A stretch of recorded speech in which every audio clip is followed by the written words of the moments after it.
इस विशाल संसार में शिव विनाशक भी हैं और रचयिता भी, तपस्वी भी और गृहस्थ भी, भयानक भी और दयालु भी। उनके कई दिव्य रूपों में से एक रहस्य और भय में डूबा रहता है। अघोर, जो अच्छे और बुरे से परे, प्रकाश और अंधकार से परे पूर्ण पारलौकिकता का अवतार है।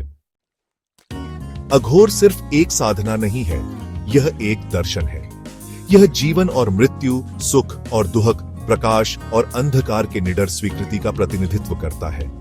पारंपरिक मार्ग जो द्वैत देखते हैं, अच्छाई और बुराई, दिव्य और आसुरी, अघोर मानता है कि सब कुछ शिव है, सब कुछ दिव्य है।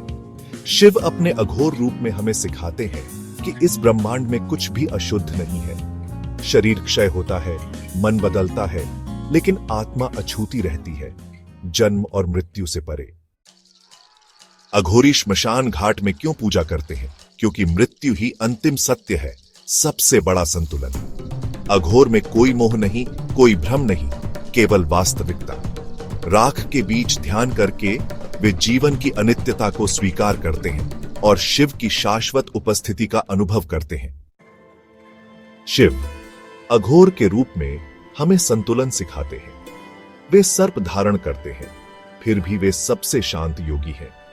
उनके पास विनाश करने की शक्ति है, फिर भी वे सबसे बड़े रक्षक हैं। अघोर अंधकार में होने के बारे में नहीं है, यह द्वैत से परे जाकर सभी चीजों में एकता देखने के बारे में है। अघोर समाज को अस्वीकार करने या कठोर साधनाओं में जीने के बारे में नहीं है, यह आत्म साक्षात्कार के बारे में है। यह हमें दिखावे से परे देखना और जीवन के सभी पहलुओं को स्वीकार करना सिखाता है। मृत्यु और दुख का निडरता से सामना करना, निर्णय से परे जाना, यह जानते हुए कि सब कुछ दिव्य है। शिव की सच्ची भक्ति का अर्थ है तूफान और शांति दोनों को, अग्नि और जल दोनों को, भयानक और सुंदर दोनों को स्वीकार करना।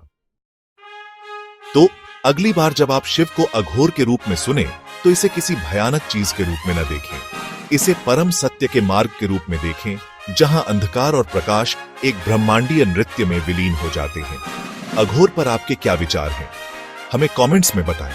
और अगर इस वीडियो ने आपको ज्ञान दिया है तो लाइक, शेयर और सब्सक्राइब करना न भूलें और दिव्य ज्ञान पाते रहें। अगली बार तक हर हर महादेव।